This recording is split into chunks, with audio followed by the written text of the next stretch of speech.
Okay, so hello everyone. We are here for another episode of Life and Law. It looks like Francesca Amato tried to join the TikTok live stream on TikTok. Looks like she's one of our first viewers here.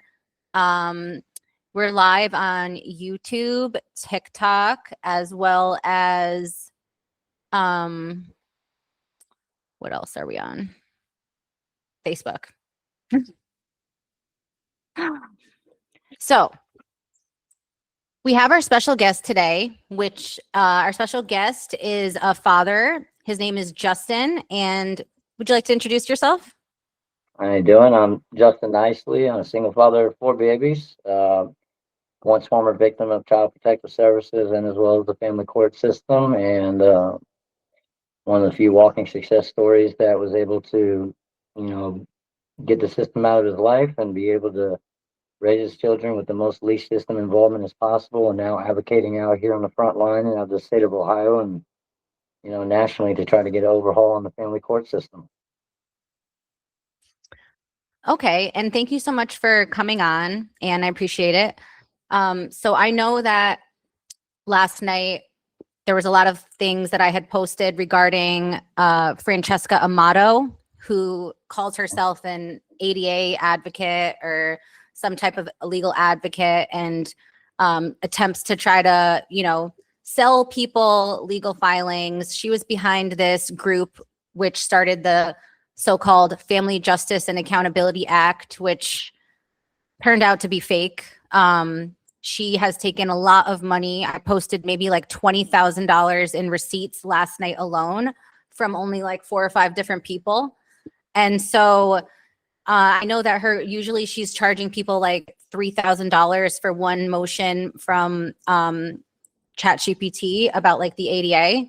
And so I know that you had reached out to me and said that you had some experience with Francesca. So why don't you share your experience with her? Well, my personal experience, what I did is what we do is foundational basis investigating, reporting, and to know what it is you're dealing with and do deep dives and look into matters. And with that comes auditing and asking, very simple, direct questions after looking into matters. Um, I first approached as I wanted to basically on these audits, and it's been dated back since August of 2024 was my first contact with, the Family Justice Accountability Act and Francesca Amato. And the first way I approached them was as a victim of Child Protective Services. I made it sound, extreme, severe, that, explaining the level of corruption that we're dealing with, explaining, the falsified reports and the kidnapping, the trafficking, the documented molestations and abuses and neglect taking place against the babies and such. And was basically, in a way, reaching out at that time for help, and to which the response was not from Francesca, but from a Christine that sent me some type of link. I followed the link, into which, it dives me further into a pay to play deal. And the only thing that's going through my mind is, as a victim and everything, because by this point, again, my case was done with Child Protective Services. I was probably like their biggest nemesis now, and my kids were home and such. But I just wanted to see, standpoint wise, advocacy. What are they out here doing? What are they out here doing to expose this, and what are they out here doing to, help those who come forward? And the first thing that went through my mind is like, my God, how many victims are out here? These a lot of the people I've dealt with, they don't have anything left. I mean, this system will destroy you. It'll destroy you emotionally, financially, and even physically take a toll on you. And when these people are out here reaching out for help, you're asking these people for money, and that was concerning. And so I let that go, and then I tried approaching them again back in January of 2025, to which I this time approached to them as a victim of the family court aspect. Um, Explained to them I'm a victim of paternity fraud. I wanted to really hit the concept of the single father aspect. A lot of people that were coming to me, I was getting side reports of that they're extremely biased towards men. Um, am extremely biased towards fathers. And so I decided to come at them at the approach of, the single father mindset. I'm a victim of paternity fraud. I have a, trial, here in, a couple of weeks.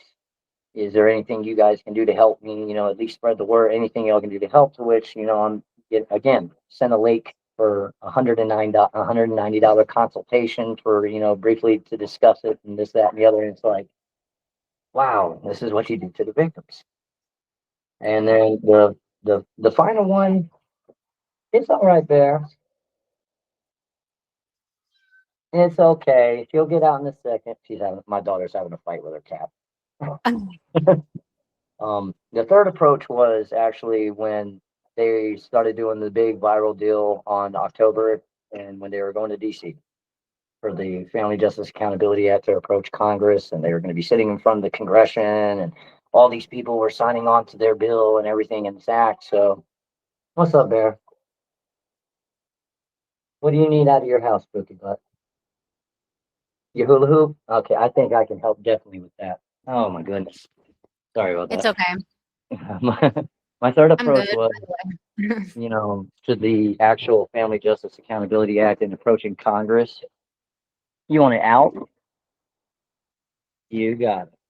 And to which I was explaining that, we have a whole constituent, several carpools ready to go. We're willing to pay, for their hotel stay. We're willing to pay for their, trip and expense there. But the only thing that we were wanting to know is that exactly, what's the itinerary? What's the plan? We don't want to go there on, some faults and pipe dreams. And because I explained that, first, I made it very clear that the constituents that I represent were of the impoverished status. They, didn't financially have much money, and I'm a voice for those people that, necessarily don't always have that type of voice to speak out for them. And because of such, and I was reaching out to as a collaborative effort in the fight and what we can do.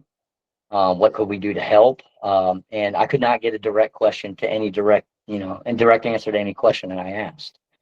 I couldn't get an itinerary. I was getting to run around as far as, about what the Congression actually was. Are we actually going to be able to speak before them? Are we actually going to be talking to our leaders to address the issues at hand? All of this was a run around. Then finally it went to, oh, well, we don't even know if we're going to have room in the in the room anyway. I don't think it's even going to be open, but basically you can come all the way to DC and wave a little sign in the hallway. And it was like, again, I laid everything on the table, offered, the olive branch to, collaborate and, unite efforts and such, even told them, the amount of people we had coming, and it was a complete blow off. And again, it was more of you don't really have anything financially to offer us, so therefore you're not really relevant to what it is that we're doing. And So again, just to like clarify, just to make sure I'm on the same page as you. So this was like the week of October 20th when she was saying that she was going to have this like DC thing, and everyone was like, oh, this is going to change our life and everything. So like, I'm sorry, which state are you from again? I'm in Ohio. Okay. Yes, so you were trying to get other parents together to go to DC, and you were trying to just ask like logistics and details and get all of the information because you're planning ahead for a trip and it involves money and time and planning. And so are you saying that like the more you tried to ask questions, the more Francesca just kept like giving excuses or like leaving you guys in the dark, and then you decided not to go? Well, what basically happened was, first, it wasn't even a matter of even being able to talk to Francesca because of the availability, and her time is just ever so precious. And you got to understand that it's, that's basically what it was that was being played off by, I believe it was Christine, who it was the main person I was talking to, who was also frustrating. He said her billing assistant or such. And it's like, well, damn, dude, you guys. No. Clarice is her assistant, but Clarice isn't real. She doesn't exist. It's actually a fake. I swear to God, she made a fake Facebook with a fake AI profile picture. Nobody has ever seen Clarice, spoken to Clarice. Like, Clarice, if you're out there and you exist, join the live stream and prove that you're real, because everybody who knows Fran said it's like a fake page that she literally created just for the simple fact to make it seem like she's so busy that she needs an assistant. And like 2 years ago, I had emailed her because I filed a lawsuit and a lot of people were reaching out to me and stuff. And she was one of them. And she's like, yeah, we can talk. I'm like, okay. She's like, I'll send you an email. She sends me an email saying if I want to talk to her, I have to pay like $250 for like a phone call with her. That's it. And it's Yes, like, that's what it's it like, was this sent. is, And yeah. for the And love then like of when she pride stuff, it's like, wait, what? yeah, just for a phone call, like just to talk to you, I have to pay. Like, and Yeah. so I'm just like, what? And then like looking back at that email, she was like, oh, this is Clarice. This is Francesca's assistant. She's very high demand. So please make the payment now. Yeah. And it's like, it's all That's like, it's like a marketing strategy to create this, this illusion of like a sense of urgency. It's like how when a store will say, sale ends today only. You know what I mean? Oh High yeah, they demand. hit that fear of loss factor, which is Yeah, just hard. exactly. Because, Like I mean, FOMO. and that's what stinks too, because if you think about it, I mean, a lot of these people, when they are at that point to where they are reaching out to, people like us, like advocates out here that are speaking out. I mean, you got to think these people are in desperate times already. I mean, if you're reaching out to somebody that you see on the damn internet, you know nothing about these people. And so, I mean, that shows already that these people are on a foundational level of trauma that knows no bounds. And then these just to take advantage like that, the way I'm looking at it, either you're in this to 10 toes deep to actually help or to profit.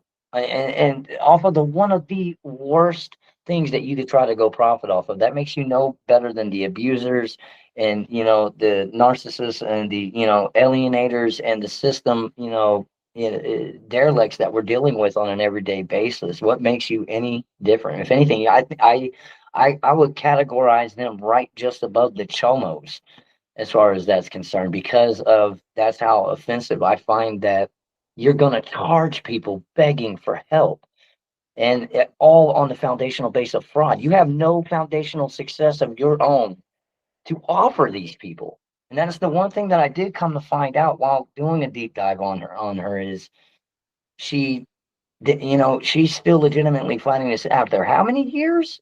And what are you offering people? What foundation of success with your personal experience that you actually have that you're able to give it someone other than a bunch of damn hot air and hollow pipe dreams? And that was every red flag in his grandmother. And then that's when Francesca did come into the message thread all of a sudden and explain, oh, I barely have enough time. I barely even had enough time for the messages, let alone take a call from you.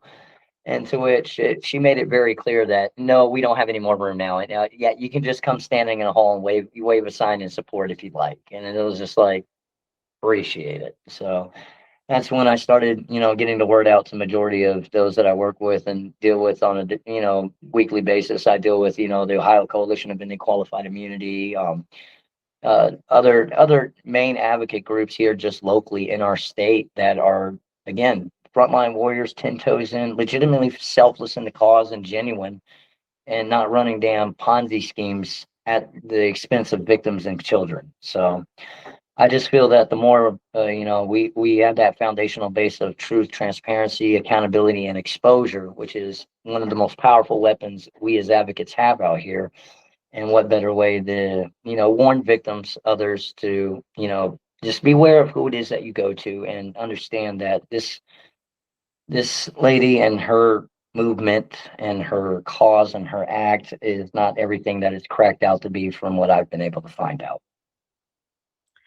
Yeah, absolutely. And like, it's just kind of really scary how like she will just viciously turn on and retaliate anybody who tries to like warn anybody or speak the truth. And it's like, not only will she like incite her cult followers to like, because it is like a cult mentality, especially the way that she likes to talk about God and say like, oh, God sent me this message, I got this vision from God, the Holy Spirit told me this. Like, so then people in her group who are like religious or like believe in God and are like faithful people will like be drawn to that, like, oh, this woman is an angel, or she's a prophet, or she's this, or she's gonna save us, like, and then they just like believe her even more, they fall for it even more, and then like she gets these people to do her dirty work. Like when she's banned from posting online, they're posting for her. When she like she literally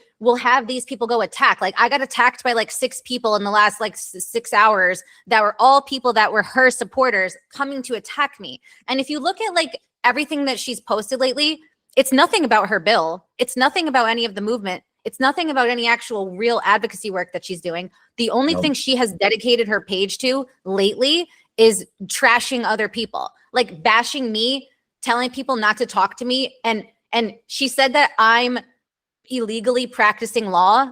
No, I'm not. I'm not illegally practicing law. I've never illegally practiced law. Even though I'm almost a lawyer, I'm not ever going out and saying I'm a lawyer. I tell people straight up, I'm not a lawyer, but here's my qualifications, here's my education, here's my credentials and experience, and here's what I can and can't offer. Somebody said in the comments on Facebook, please do not use the word lady, use this narcissist, control freak narcissist. And you know what? That is an excellent point, because she loves to throw out coercive control, narcissism. Yeah, okay. Well, I'm going to share something on my screen here. So this here is what Francesca started doing now. And it's interesting because like she didn't do this until many people from her group like came to me asking for help and stuff like that. So like now, right after people said that they got help from me, all of a sudden now she puts out this contract where if you want to talk to Francesca, if you want to be part of her group, you're required to sign this contract, and she needs a copy of the signed contract on file before you can be in her group, before you can do anything, right? So I have it up on the screen, right? Questionable there for as far as the transparency aspect. Again, big red flag. And again, if you're asked to sign an NDA in order to join an advocacy group, there's something wrong there. Exactly. And I've had multiple people message me, DM me last night saying she tried to get them to sign NDAs and things like that. So here where it says like you're giving her a permanent, unrestricted, perpetual rights. So in other words, perpetual rights means forever. You're granting her rights forever and ever and ever, that she has the exclusive rights to use and distribute any of the interview content of anything that you say to be on her Now network, okay? And then we have, this is the best part, exclusive advocacy affiliation requirement. Hold on, somebody's telling me there's no sound on YouTube. Uh-oh. Is the sound now? All right, whatever. We're going to repost this whole thing after on the podcast. But is it back to this? So, okay. Exclusive advocacy affiliation requirement. Due to the documented harm caused by unaffiliated advocacy groups, participant agrees, 1, to exclusively align with Punished for Protecting Inc., Family Justice and Accountability Act, and their authorized affiliates, aka Fran.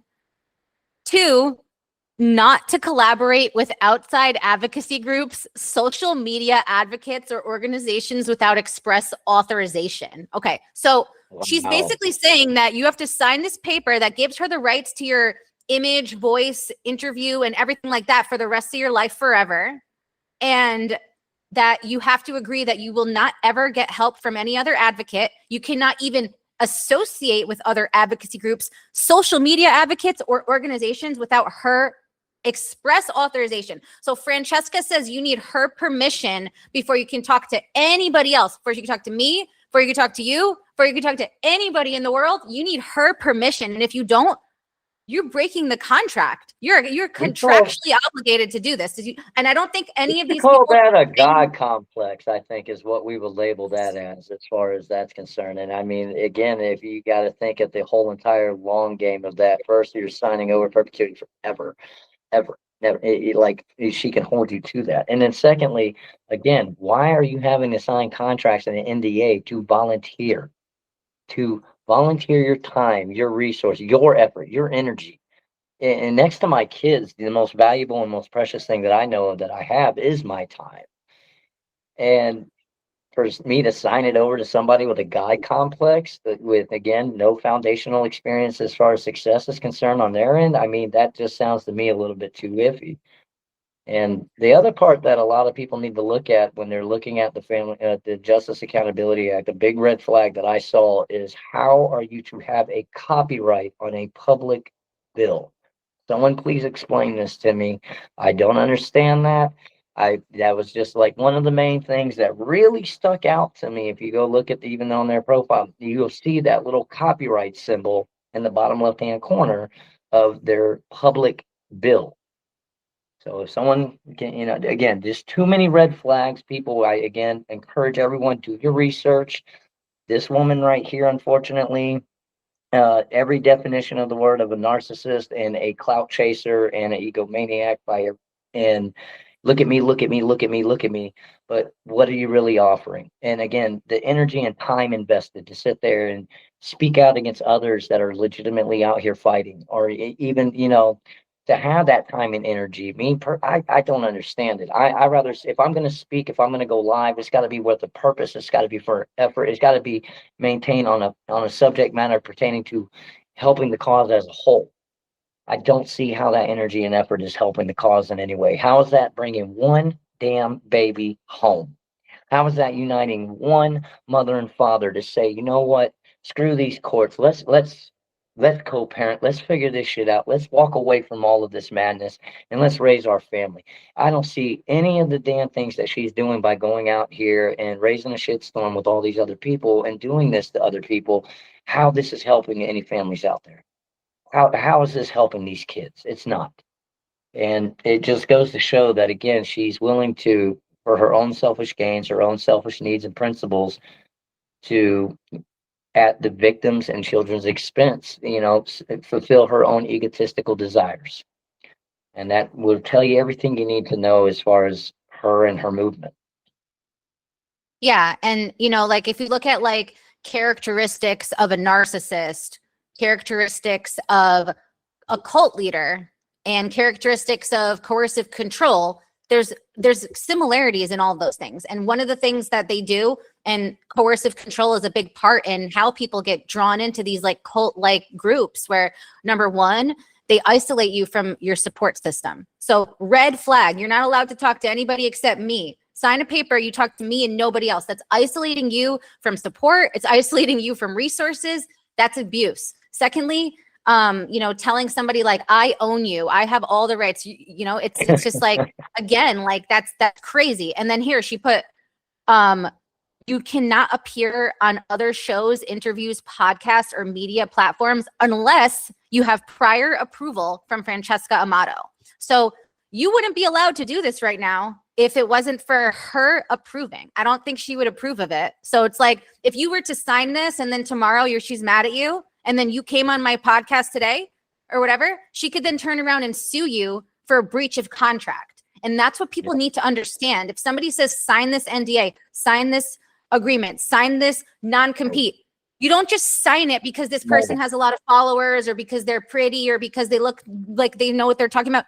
You have to read it and understand it before you sign away your rights. And that's what this whole entire thing does. And like, she attacks, like, we have another comment from Facebook saying she attacks everyone. Oh no, she tells everyone to attack anyone she dislikes. And that is so true, because like, as soon as there's something she doesn't dislike, she did it to me. She does it to so many people, where she's like, guys, go comment on this, go flood them with comments, go attack them. And it's like inciting like harassment and like potentially violence if you want to continue to like really like get people angry. Like, who knows what these people will do.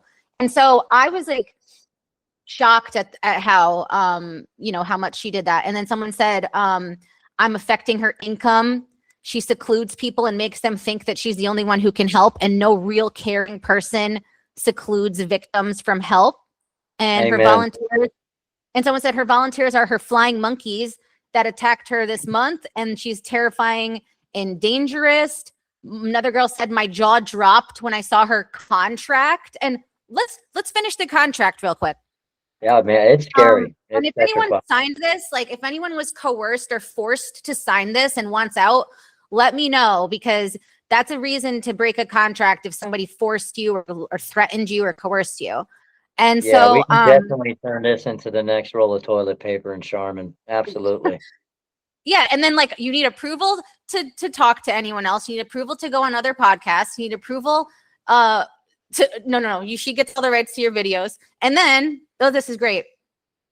Any approved appearance must reference or include discussion of the Family Justice and Accountability Act. So if you do get permission to appear on a podcast or speak, if Francesca allows you to speak, you have to mention and discuss Family Justice and Accountability Act, or else you're cut off. Unauthorized appearances, interviews, or media engagements are strictly prohibited. Really? That is a God complex. And I tell you what, I know most likely she's listening. My message Oh, she's already to in the her, TikTok live. well, I will say this. My message to her is, sweetheart, God does not like ugly, and you ain't fooling him.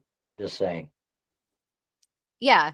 And then somebody said, all of us that have been attacked and harassed by her should file a massive lawsuit against her for fraud, harassment, and etc.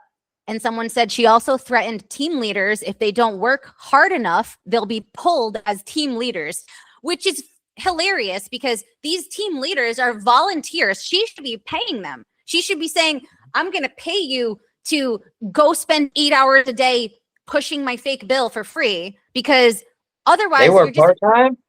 Wow. no, they're No, working I'm for saying free. that's They're our like that's our slaves. inside joke in the advocacy. 8 hour day. That's they work part-time?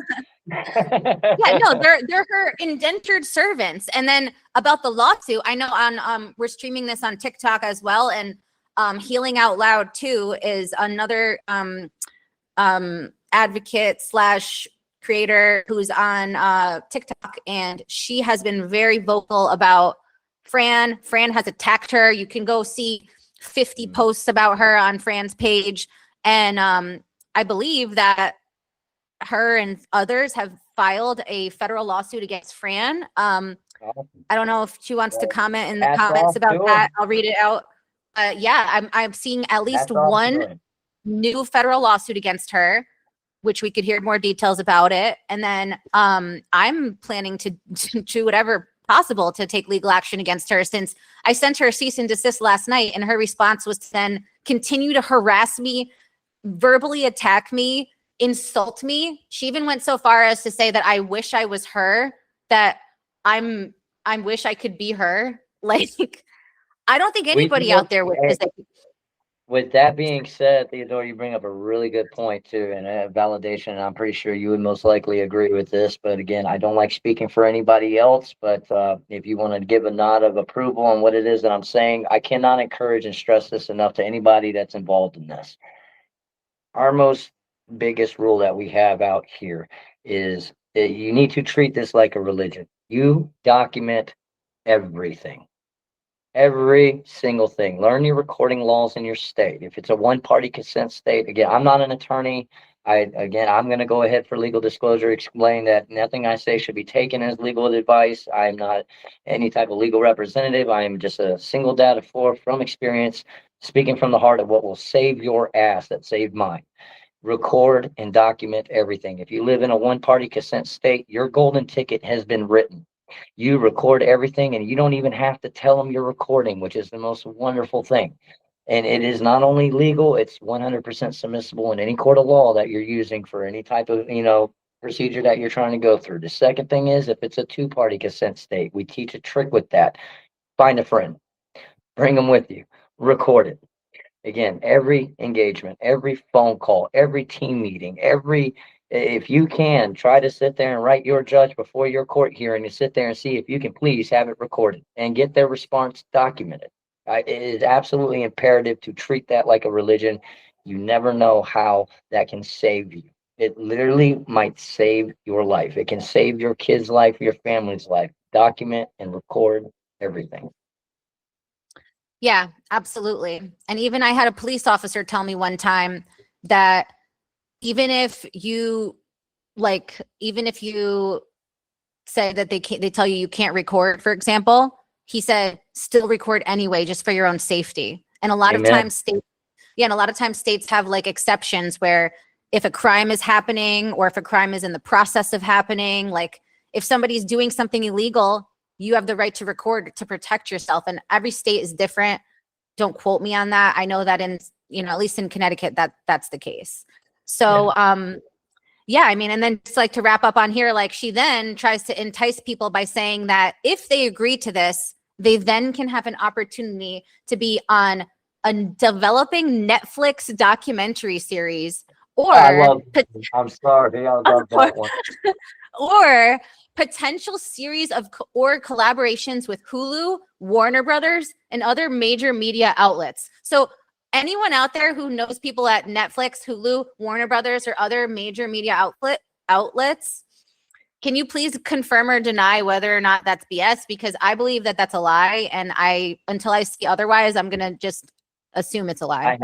I have not seen any type of paperwork, any type of documentation, any type of contracts relating to such. I have not seen anything else, remotely relevant other than I was told that the conversations were in the midst. It's always some type of, behind the scenes, incognito, behind closed doors. Psst, psst, psst, we're about to break it. It's like that's not the way we beat this. So kind of hard to believe it. Yeah.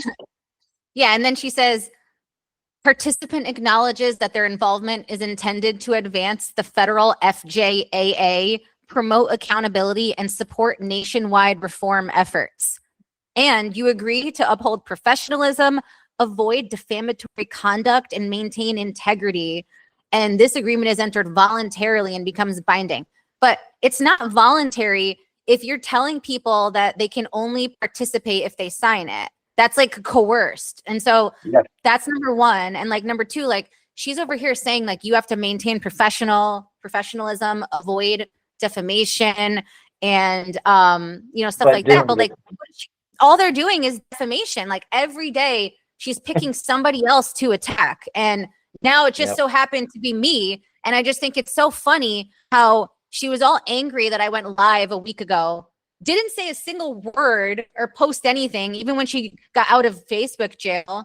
And then last night, she just randomly decides to start posting about me. Like, what were you just sitting there thinking about me for the whole week? And finally, you couldn't take it anymore and you had to say something? Like, and then it's like, what does she think? I'm just going to just sit there and not say anything. And then she's going psycho, sending me all these crazy emails, like attacking me. Like, and so here's some more comments. It said, don't forget, and this is from a former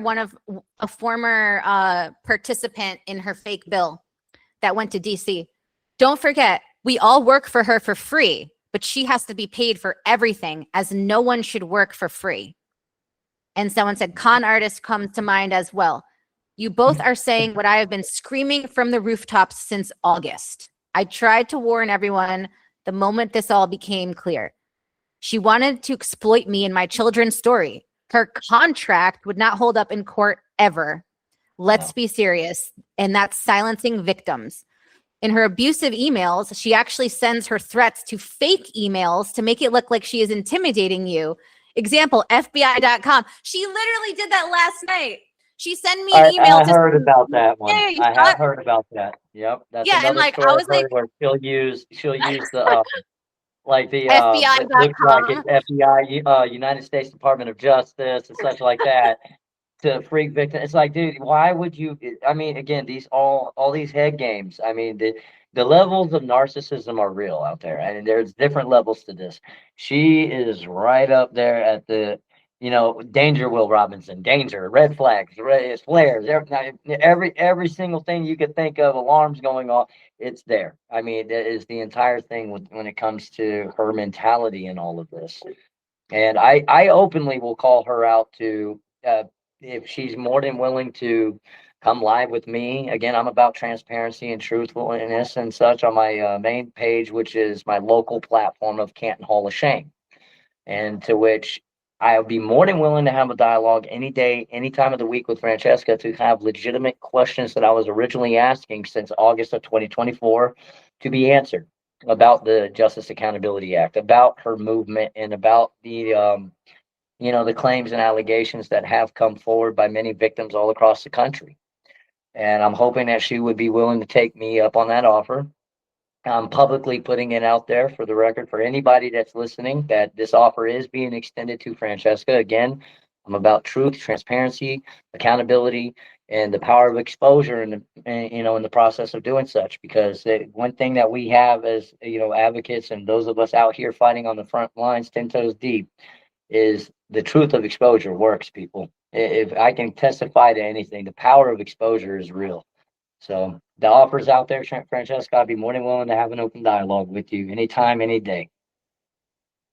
Yeah, absolutely. And Jen, she never will, because she just can't face the reality. And then all she does is block, delete, and then get whatever little supporters that she has left to try to attack. But like the people who were part of her DC grift in 2018, 2019, when she did this before, where she rented a room and pretended it was like a congressional hearing and it was just a room with a bunch of snacks and them faced at a wall, like just talking to a wall with no one listening. Like it's like the new generation. And like, she looks at these like people who are victims of family court, and I'm one of them. I have not seen my kids since March of 2024. And like, there's zero justification for that. Thank you. And like dealing with corruption, like this is why I started to speak out about everything, because I felt like what happened to me was like insane. And people need to realize that like these are real life risks of reporting abuse, reporting legitimate abuse can have a risk of being accused of lying, and your kid go to the abuser. And then what? And then the system tries to cover up their corruption because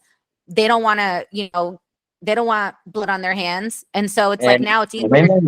Women, honestly, too, I will say this, a message out there to the mama bears involved in all of this fight. I feel that, I understand I'm a man. There's a lot of unfortunate, bias in this fight of, battle of the sexes. And quite frankly, that all needs to be brushed aside. This needs to all be a grassroots campaign if we're all going to be out here. Men, women, equally need to be, a part of all of this, but they should be absolutely enraged. In my perspective in all of this, outside the box, looking at this, is I know in the horror stories that I've heard, the women that have been genuinely affected and abused, that are living through that nightmare, that, wake up every day worried like hell, is today the day. It's today the day that I'm going to say the wrong thing. I'm going to do the wrong thing that's going to send them over the edge. I'm going to end up dead today. This is real. This is happening. And it's happening in epidemic proportions all across the country. And it's both ways. And she doesn't understand. I don't think a lot of these narcissists really grasp the cause and effect of the damage that they're causing to these victims, the real victims, the real mothers out there that have genuinely been abused and affected, and their children are being abused, and nobody's gonna listen to them, because so many times, too many times, there's narcissists like this that are out here bullshitting and crying wolf and just blatantly just lying for clout, and lying to make themselves look better, or lying because they know that the system right now is set up and designed this way to turn it into their personal 900 hotline to run to use and abuse. And I will send my apologies out to all of you women victims out there that unfortunately are affected by this, and to all of you that are doing this with nefarious purposes and gains. I would drastically beg you, please, to get a serious mirror reflection of yourself and get some help. Get some help that you desperately need, and stop, because there are people out here genuinely, they're dying. People are dying out here. It's real. So Yeah. it's just And tragic. people are getting driven to suicide because of people like Francesca, who say, if somebody's already struggling and then you send 1,000 of your little flying monkeys to go harass somebody, how are you going to feel if one of those messages pushes that person over the edge? Then what? These people don't care. They don't care about anybody. They don't care if your kids grow up without a mother. They don't care about none of that. As long as they're getting their little clout, that's all that matters. And, you know, back to these comments, somebody said they need to come to Wayne County, Kentucky, 42633 in Albany, Kentucky, and look into them. And Kristen, who was also one of Francesca's like supposedly main people, who she posted all these photos with Blumenthal. She was posting her all over like she was her favorite person of all. She said, she commented and said, she loved me before. Hi. You got a little special guest?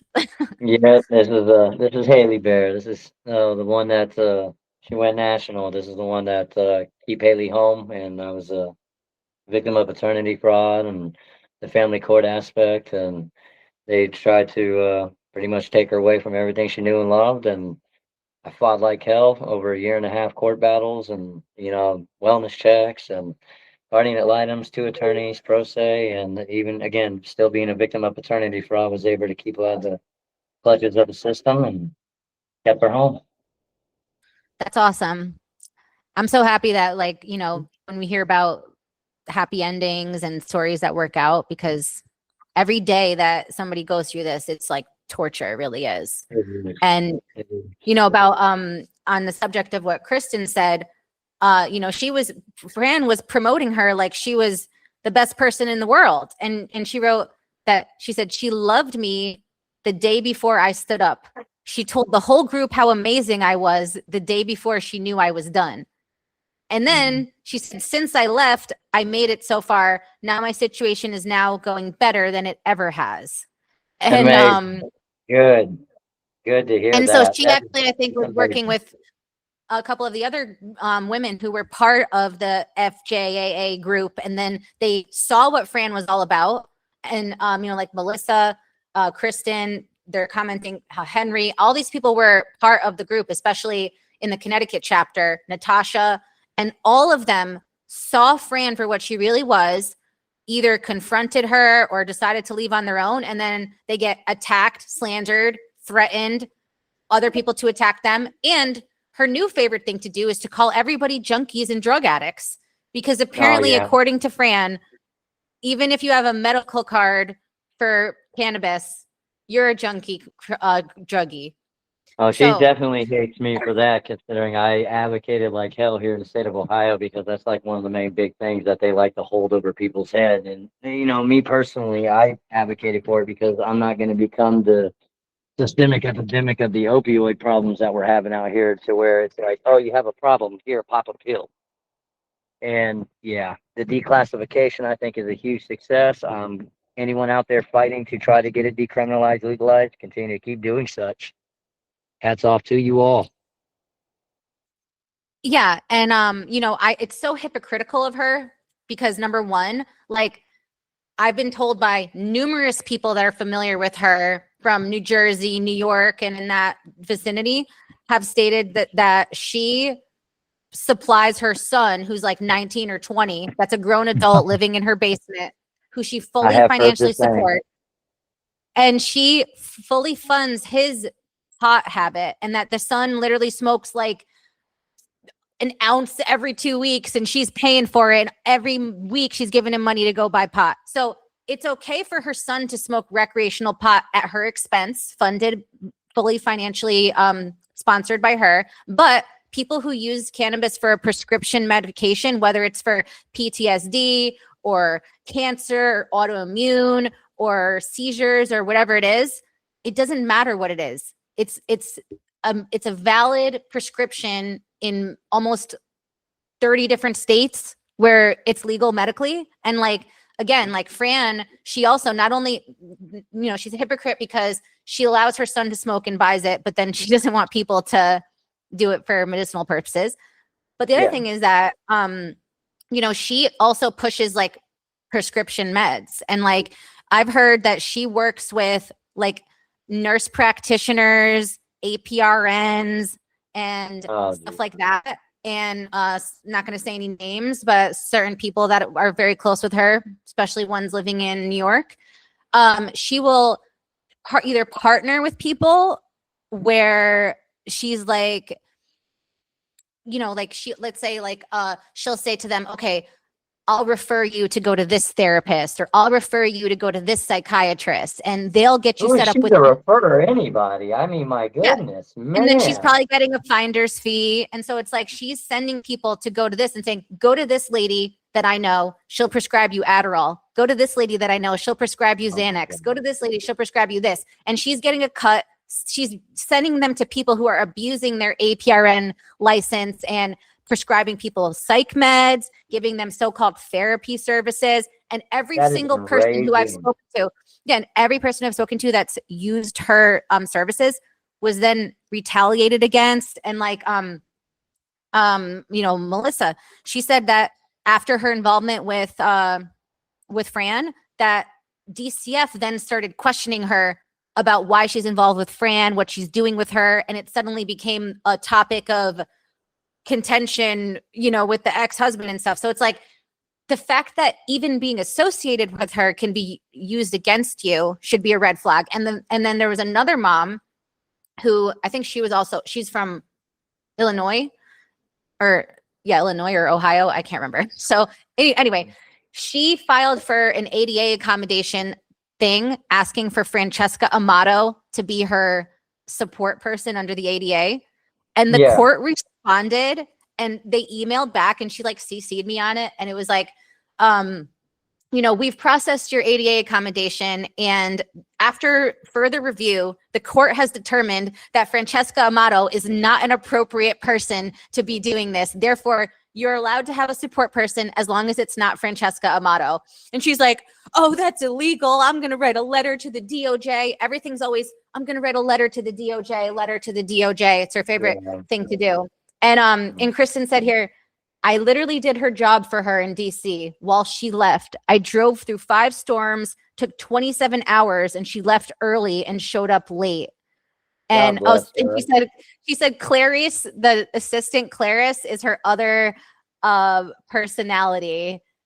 And then we got a comment. They need to do a documentary of how big a fraud scam artist she is. After I dug into her, I found podcasters exposing her in New York 8 years ago. She has been doing this for almost a decade. Yes. I believe there was a piece put out by a gentleman named Richard Luthman. He wrote a very extensive deep dive article on her that was pretty profound and exposed quite a bit on her. It was, very enlightening. And every claim that you're making is what I've heard as well, and what I've read, and also what I've heard third party through those who engaged and are victims, just like many all across the country. This is not just hearsay anymore. Once you hear it from one, okay, I understand. You hear it from another person, okay.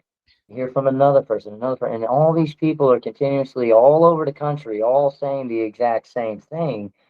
Well, it tends to not just be a coincidence anymore, and that's when people start to listen and pay attention. Yeah, exactly. And then Melissa said she will never come out in public. I think this was before when you were saying you're inviting her to have a public conversation with you.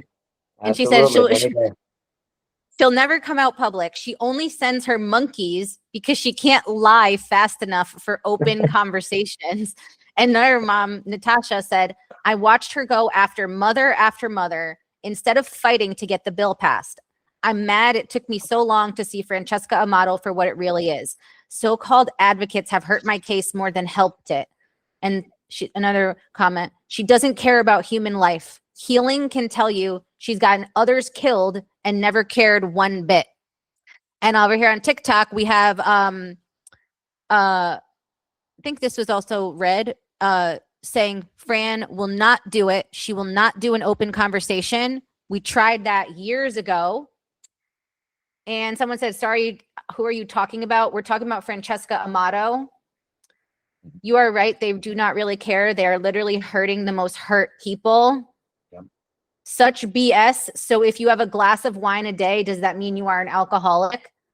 Basically, according to the definition of an alcoholic, if you have to have a drink every day, then yes, you meet the definition of an alcoholic. But according to any good disability advocate out there who advocates for people with disabilities, whether they're physical, mental, emotional, psychological, can tell you that alcoholism, drug addiction, all these things are disabilities. They're qualified under the ADA. So I've seen her attack people, basically calling them like acting like they're like slow, telling them things like that, making comments like that about calling them like names like they're slow, calling them junkies, addicts, alcoholics, and like that all this has a crazy stuff. massive psychological effect, and especially on those that, like with me, you know, I look like a hillbilly from hell. Had an accident in '02. My whole entire grill screwed up. So human nature, people get on automatically, you know, impressions just off of, you know, book by a cover. They see a guy with a busted grill, automatically they assume, well, he must be doing drugs. Well, no, I've never touched a hard drug in my life. And to have that accusation or that, you know, you know, slander thrown over your head and that label, it's mentally draining to constantly, you're already a victim and then you're having to defend yourself on something that you're not. And it's like, it's messed up. It's so messed up as far as like the psychological effect of it all. And again, the narcissism level, it's like, I don't care as long as I'm getting what I want, as long as I'm getting my little euphoria. And it's like, are you even really happy? Oh, I'll beat one. You know, I don't see Yeah, that. exactly. And it's like I feel like she just really wanted to like milk this for as much as she could with the views, the donations, the this, the that. And then it's like, Look oh, at don't me. worry, we're still doing this, we're still doing that, whatever. But yeah, and we have another comment here. Back in August, people were telling me they were afraid to leave her group for fear of retaliation. That is scary to me. She fear mongers. Richard Luthman put out at least 4 articles on Now. And, you know, like in the past, like Frank Parlato and Richard Luthman were like cool with me in the beginning. And they wrote articles about me that were good articles and like respectful information about me. And then shortly after that, my ex must have paid money to write an article saying X tells his side of the story, which then is filled with like lies and slander and everything. Cause it's like, that's another thing where like, it's not even like dealing with like a narcissistic, abusive ex-husband or ex, like in general, like, and then you have like these advocates who like attack you and then they'll go and like align with your ex. There's this girl named Elizabeth. Yeah, there's this girl named Elizabeth Protzman. She also goes by Libby Protzman, and she calls herself an advocate as well, but she has teamed up with Francesca, and Francesca was sending screenshots to people last night showing that this girl who's like works with my ex to like slander me and make all these fake posts and all this stuff, she was messaging Francesca, telling her all this stuff about me. So it's like, that's what I mean. Like if my ex is sitting there watching every move I make, and then he sees, oh, look, Francesca posted bad things about you. Now I'm going to go message Francesca. Now I'm going to send my monkeys to go team up with Francesca because I see that she doesn't like you. So now we're all going to team up. And that's what they've done. And so like, They use the bandwagon approach a lot. I have noticed that. Like what they will do is they will literally go out of their way to sit there and find certain people that also dislike that same person that they dislike, and do the bandwagon approach to, you know, again, the flying monkey routine that you were talking about, to everybody go after this person. My little minions, run, my little minions. And exactly. it's sick. It's sick. But I will send also another call out to those that are quote unquote scared of Francesca, Amato. Please, by all means, walk away. Just walk. If you want to leave, leave. Um, I'm pretty sure there are many, many, many, many people out there that would be more than willing to openly help you avoid this contract fiasco if you happen to have signed it, or if you feel threats or worried about retaliation. By all means, I'm more than willing to help. But you know, I don't know anything about the legal aspect as far as the contract aspect, but I'll be more than willing to help you find the connections in order to get that taken care of. And also to, you know, I love bullies and trolls. I actually get a thrill out of trolling the trolls. So if you're affected by Francesca, and if you're afraid, come on over here to Justin, and I'll get your back. I got your 6, guys. So walk away from Yeah. her if you feel like you need to. And from TikTok, I think Red said, she called my ex. She says, it's all about views and money. She called my ex, my family, my court. When I asked logical questions, she's a snake. People should be afraid. Those people who leave have support. We are there for them. And on Facebook, we had Arizona, Illinois, and Connecticut Facebook groups for the FJAA have all detached from her and the fake bill. There are many states with no following, and the team leads are dropping. And so, yeah, like, and so my whole point is that, like, you know, there's been a lot of people who I've like posted about in the past and like said things about or whatever, usually because like they'll start with me, or like they'll say something or whatever. But like, I feel like I always just try to like put out the like real information about what's going on. And then like their only go-to attack is to then like just like make personal attacks. Like, if you're over here saying that you are running this national movement that's going to change the world and it's going to be the one size fits all solution to save the day, then you need to be able to like represent that. You know what I mean? So, and you know what? Answer direct questions. I mean, again, you got to be transparent in all this. You got to be real and you got to be honest. And if you're not even willing to answer basic questions, I don't know what to tell you. I mean, don't trust her at all. Exactly. And many shouldn't. Yeah. And like, even to like people out there who I so-called had beef with in the past or argued with or whatever, like, we're going into a new year. I'm trying to have like, you know, good blood going into like the new year and stuff. And so like, I'm open to having open conversation on my podcast. Anybody's invited except my ex, who keeps asking to be a guest. He's not invited. No, but anyone else. I will say to the ex that wants to, you know, do this, brother, as a man, as a father, I will say, look, please, just, if you can, try your best to sit there and make amends and see what you can do about co-parenting, brother. I'm just going to send that call out, and that's to every parent out here. I mean, I personally, with my exes, I can go for years on all the nefarious bull crap I had to go through, all the hell. But what is that going to do for these babies? Seriously, I mean, what's that going to do for these kids? I mean, learn the value of co-parenting. Learning the value of the way you show love to a child it's spelled TIME.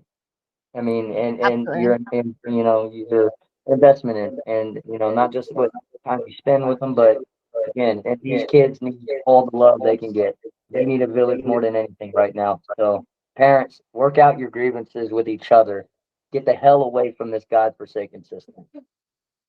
Yeah, that's, you know, as someone who's been dealing in and out of this system for 10 years now, I would say like the best thing you can do if you're just getting started is like try to mediate, try to do whatever you can to avoid going full blown with the court, because once you do, you are in a way allowing them to make decisions on your behalf against your will. And if you can't agree, they'll just say, okay, well, we're going to order this, we're going to order that. And then next thing you know, you're stuck in a situation that you're like trapped in. And, you know, I do want to say one last thing is that like, I think what triggered this whole like anger, outrage and like lashing out by Francesca was because she was mad that like another mom from her Family Justice and Accountability Act group, this mother was facing a potential termination of her parental rights.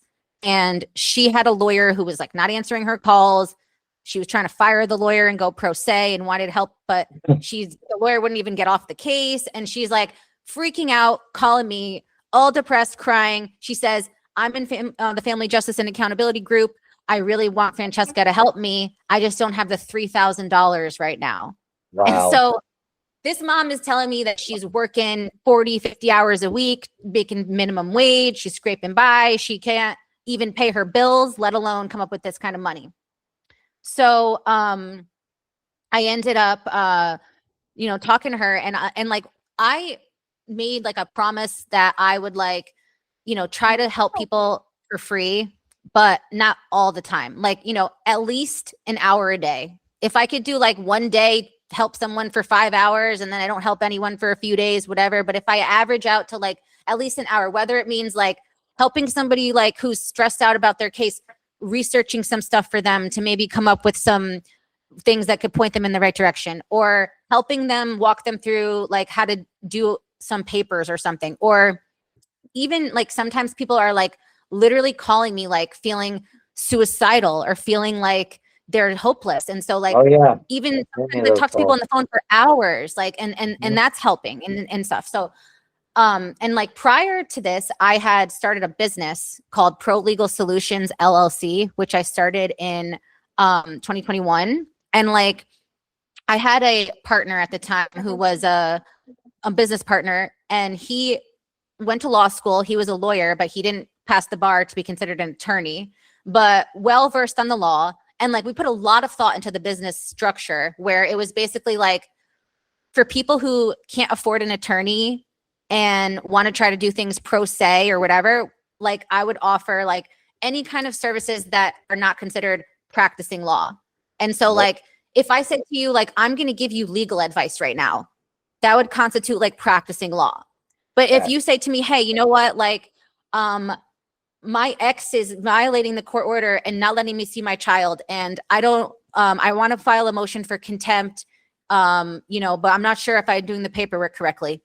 If you're like walking through somebody how to fill out paperwork, helping them with legal research, you know, even if you're like doing stuff like you know, mediation, things like that, Yeah. like you don't need to have a law degree to do these things. And like a lot of things fall under the realm of being like a paralegal, like editing documents, things like Yeah, that. like Like these are not grievance practice of law. processes and procedures, expediting, Right. for the mental health care work and such to get them their case plan management moving faster, things like that you're allowed to do. And like, teaching Yeah. someone, not basically telling them, hey, you need to file this motion, this motion, this motion.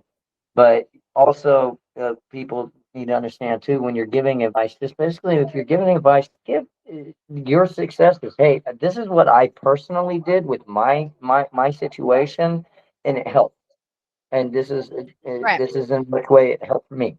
And that there's no issue with that. But don't ever try to sit there and tell somebody this is what motion you need to file. This is under what law and statute you got to file it under this that.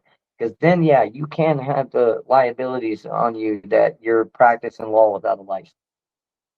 Yeah. Just like if somebody said, here, go invest in Tesla and go sell it next week, and you listen to them and they didn't give you a disclaimer that this isn't financial advice, or someone tells you, go stop taking your blood pressure medication and take this weird herb instead, and then you die. Like, yeah, you gave medical advice, financial advice, legal advice when you weren't supposed to, and now you're liable. But it's not so much as like with Fran, like she'll write in her motion, this is not a motion. No, you don't just say this is not a motion and that it's not a motion. And then she'll be like, well, I don't practice law, but she's literally telling people that she works on retainer.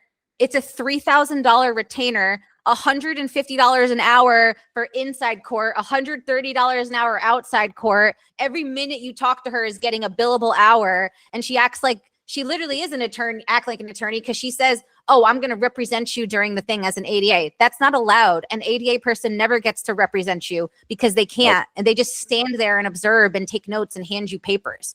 And so, you know, it's really just crazy though. But like when I did all this and started this business, when I like still had my kids and everything, and I didn't have problems in the court, like I also was in law school, and I talked to the dean of the law school about it. And we had a long conversation, and he was like happy about my business. He said that I'm smart. He said, this is a good idea. He said, just be careful. He said, there's a fine line. And like from the start, I knew what that line was where I'm not allowed to cross. And like you said before, like I'll tell people like, look, I cannot give you legal advice. I'm not a lawyer, but I can tell you my opinion. I could tell you what I would do if I was in your shoes, if it was me. But this isn't legal advice. This, you know, whatever. And like to show people that like, you know, you can still help people. And so what started happening was like a lot of moms and some dads too were coming to me saying like, I need help with this ADA accommodation. And like a lot of people were spending thousands of dollars on transcripts for their case. And like me, and I did this when somebody else told me about this. that if you have disabilities such as like example, like ADHD, you can qualify to ask for as an ADA accommodation to have all the audio and PDF transcripts from all your hearings for free. If they usually tell you it's like $5 a page and it's going to cost you like $3,000 for one transcript, if they approve you for this ADA thing to get them for free, you can just say, I want the transcript, and then they'll just send it to you. And so that's what they've been doing for me for like a year now. And see, that I right also there help. alone, see, that information is huge. See, a lot of that's Yeah. one of the big questions that we get asked on the continuum of people, and because I hear, hey, what way can I obtain the transcripts to where it's not financially bankrupting me? And again, this type of information, exposure, collaboration of efforts, spreading the awareness and the knowledge of information that you do have, this is all vital. And this is exactly how we're able to sit there and win. That village mentality, everyone coming together, giving everyone has their little niche, what they excel at, what they're really good at, and, the things that, hey, not my lane, and understanding the value of those and what you're able to give. Again, the selflessness aspect, the more you're giving into this cause, I can promise you, I can testify to this, that you are going to get that karma wise tenfold. So and this is right Yeah. now, from what I'm seeing, is Francesca's karma finally coming back, and it's coming back in a flood, and a torrential flood that is, everybody's coming forward, everybody is speaking out, and everyone is all saying the exact same thing, victims and former associates and collaborates alike. So when Yeah. again, you get the same people, different people all across the country, all saying the exact same thing, tends to not be a coincidence anymore, and definitely relevant enough to look into further. Yeah. And you know what? It's like, a lot of people love to throw it out there and say like, oh, no one should ever be asking for any money if they're going to help you and this and that. And that's a red flag and stuff like that. But I believe that like, nobody should be used and taken advantage of and expected to just do stuff for other people for free. Like if somebody, say, for example, had a nonprofit where they're getting funding through donations, grant money, and things like that, where they have the funding, where then they can set up something where they have advocates who are available to help without you charging money to the people because they receive the funding, because then they're able to pay their advocates an hourly rate. Nobody's going to work for free. And so a lot of people expect to get helped for free. A lot of people just are like, have this like mentality, like they're entitled to just get everything for free and somebody else owes it to them. And so it's like, I feel like, with like what I do and like, what I explained and stuff, like I wasn't doing that for a while. And like lately I started doing it a lot more because people would come to me and ask me for help. And like, they would say like, look, Francesca said she wanted 3,000 and I paid her 3,000 for this. I said, send me the letter that she wrote for you for 3,000.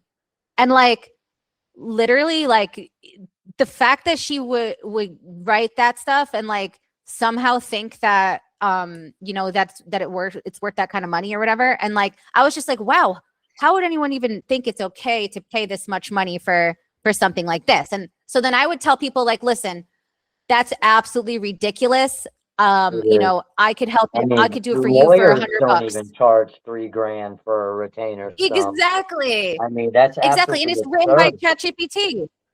And Exactly. then So it's like, what's so crazy is too that one huge aspect that we've been doing when it comes to the advocacy and those reaching out for help, it's understandable. I mean, and if you haven't thanked an advocate, a real genuine advocate out here, if anyone out there listening, I please encourage you, please do. Give them a handshake, tell them thank you, because it is not easy. It